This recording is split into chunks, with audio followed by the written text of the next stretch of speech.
saúde é um dever do Estado e nosso direito. E não termina mesmo quando você está desempregado.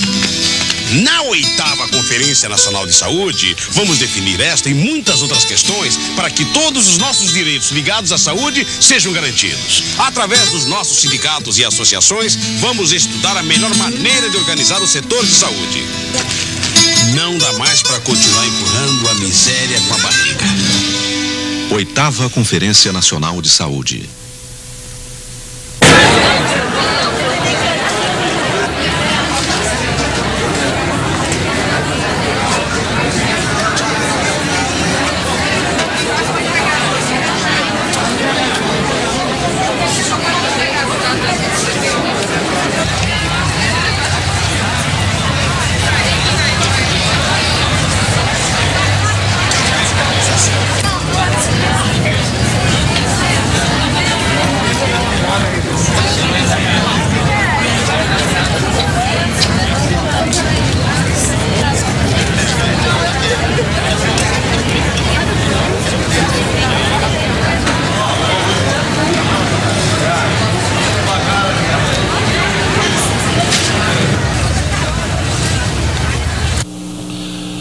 O único conferencista escalado para esta sessão é o professor Sérgio Arouca, já por demais conhecido de todos nós e que na realidade dispensa qualquer tipo de apresentação. É com o maior prazer e a maior satisfação que estou aqui para falar nessa conferência sobre democracia e a saúde, e nessa mesa com o Dr. Mosconi, que revitalizou a Comissão de Saúde da Assembleia, e também com o Dr. Roney, que vem dando um papel absolutamente novo à presidência do Conselho Nacional do Secretário de Saúde. E na realidade hoje, nessa 8ª Conferência Nacional, eu acho que nós temos um convidado, um participante que conseguiu um lugar nessa conferência com bastante sacrifício, que é a sociedade civil brasileira organizada. Eu acho que é muito para eles que eu gostaria hoje quase que de dedicar as palavras. Eu acho que o fato de estar aqui na 8ª Conferência Nacional de Saúde, a representação de confederações nacionais de trabalhadores, de estarem aqui representados e pedindo direito à voz e a voto, o Movimento Popular de Saúde do Recife, pelo fato de estar aqui participando associações de bairro e outras entidades da sociedade brasileira,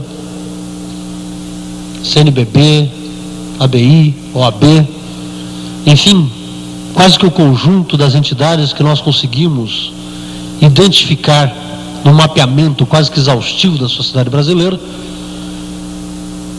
Eu gostaria de considerá-los como membros privilegiados dessa 8ª Conferência Nacional de Saúde. E a eles quase que dedicar a discussão sobre essa questão de democracia e saúde que hoje nós vamos enfrentar. E para tomar essa discussão, me pareceu que nada melhor do que tomar o conceito de saúde e doença.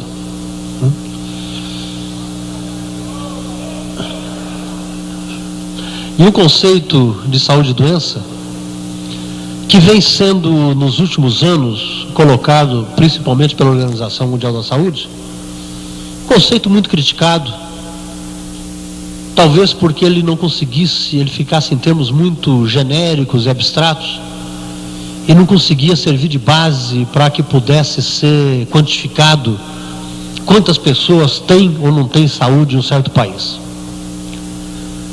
Mas me parece que nesse momento de transição, acho que é importante voltar a colocar esse conceito sobre a mesa.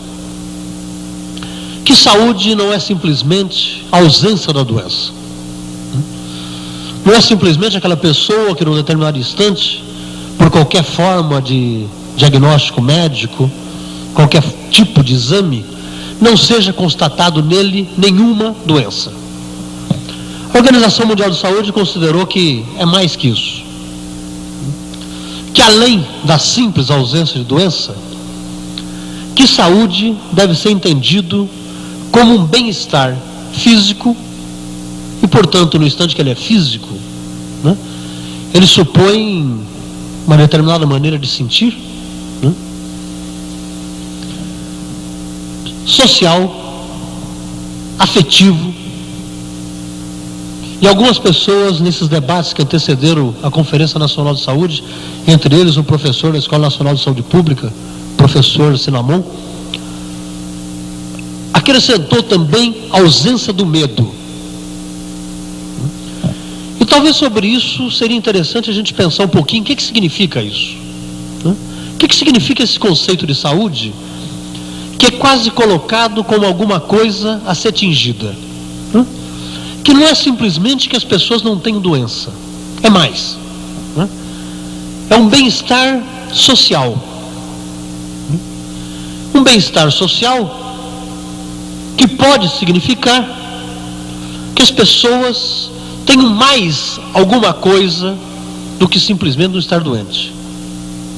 Que tenham direito à casa, que tenham direito ao trabalho, que tenham direito a um salário condigno, que tenham direito à água, que tenham direito à vestimenta, que tenham direito à educação, a ter informações sobre como se pode dominar esse mundo e transformá-lo, que tenha direito ao meio ambiente que não nos seja agressivo, mas pelo contrário, que permita a existência de uma vida digna e decente, que tenha direito a um sistema político que respeite a livre opinião, a livre possibilidade de organização, a livre possibilidade da autodeterminação de um povo, e que não esteja todo o tempo submetido ao medo da violência, daquela violência resultante da miséria que resulta no roubo, no ataque, que não esteja também submetida ao medo da violência de um governo contra o seu próprio povo, para que seja mantido interesses que não são interesses do povo, como nós assistimos, infelizmente, na última década na América Latina e continuamos ainda assistindo em alguns países. Se bem que a maioria dos países da América Latina conseguiram, nos últimos anos, afastar a grande maioria das ditaduras desse país, que assistimos com alegria agora o Haiti, que assistimos agora com alegria as Filipinas, mas ainda somos obrigados a viver com a ditadura chilena. E nessa linha, conviver sem o medo é conviver com a possibilidade da autodeterminação individual, da liberdade de organização, da autodeterminação dos povos e, simultaneamente, com a possibilidade de viver sem ameaça da violência final, que seria uma guerra exterminadora de toda a civilização.